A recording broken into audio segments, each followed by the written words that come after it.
So do you remember? I mean, do you remember the experience you had when you first shot with them? Those first couple times. Okay, so what was that like? It was pretty odd. Really? It was, yeah. It was the person I was supposed to be working with got into an accident, so I had to tell him, I have a friend that just moved down here from LA, and we can use that guy. And then they were all excited about it until they found out he was. We would have been both of us Nubian, and they didn't want that. They wanted two separate. So there was meetings and meetings and meetings all day long, trying to figure out what to do. So that was weird, waiting around like you're all made up, and then you're waiting around because they keep having back-to-back meetings after, like, what should we do? What should we do? Then they decided to just go on ahead and do it. So that was odd, but actually shooting with them was great. Okay. And their studio, they had a studio then, so that was great too. They had a bidet. That was my first experience with a bidet. Was that little surprising the first time you used that? I did not know what that was. Okay. I fell in love with it. Oh yeah. I fell in love with it. That's what I've heard. People say that the first time, once you go bidet, you can't stay away. That's wow. I've never heard that, but I just like made it up right now. So I like it. Yeah, no, but I was talking to somebody else who had modeled with them, years ago, and said that they had their big studio back then, and I guess they don't have that anymore. No, they just like rent out properties. They don't. I feel like it was better with the studio, but they say that it was, I guess, financially better this way somehow. And I'm like, really? Because you would just be in one spot.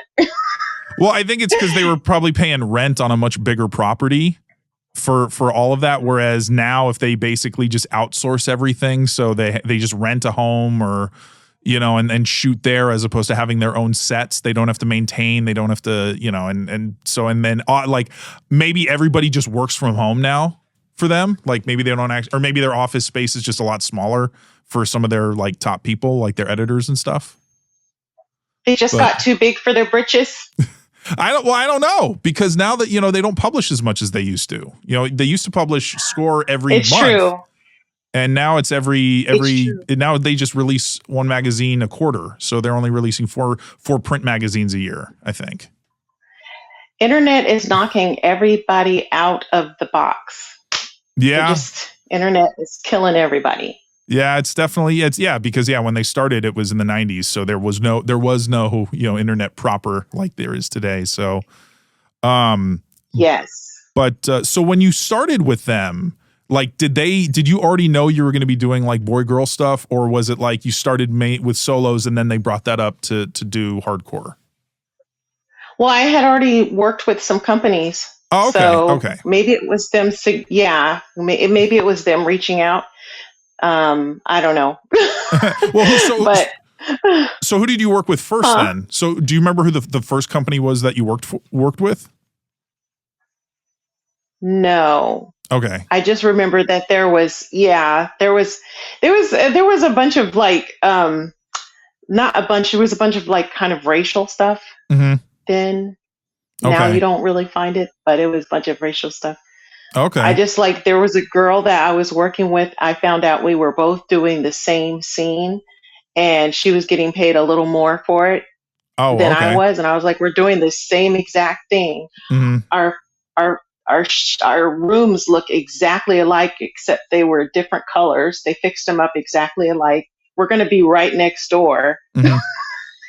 Yeah. Why is she getting more money than I? And you never got a straight answer about that? You just like... No, they told me. Oh, okay. They told me. Really? Yeah. Wow. Yeah. Do you want to know? Do you want to know? I mean, if you want to tell, you can. I'm not going to... You don't have to say anything you don't want to talk about on here. So it's up to you. Okay. I tell you. Okay. They said, Africa, there's like this much in the budget for Asian people, and this much for Black people, and this much for white people, and this much for Black people, Mhm. and this much for, and then they just said, you know, they said that Black is a dime a dozen. Huh. Wow. Yeah, I'm glad we've matured since then. That was Well, because and even then you would be shocked that it was happening then because it really wasn't that long ago. yeah. Well, is this company still around, or do you know if this company's still like active, or have they? Because a lot of companies from back then don't exist as much anymore.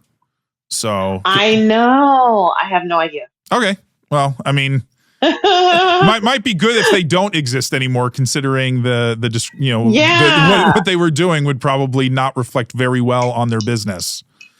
So exactly. even if they did that in the past, I mean, it's still something where it was something that they shouldn't have been doing. But that's weird though that that they would. I mean, maybe in their minds it made sense, but it's Uh, yeah, you wouldn't have expected to find it there. Like you find it different places, but you wouldn't expect to find it in the sex industry. I wouldn't have expected to find it there. I'm thinking everybody, we all have our what we like in real life, but then we have our secret things that we like. So I think they would just be there to provide everybody's fantasies. Just yeah.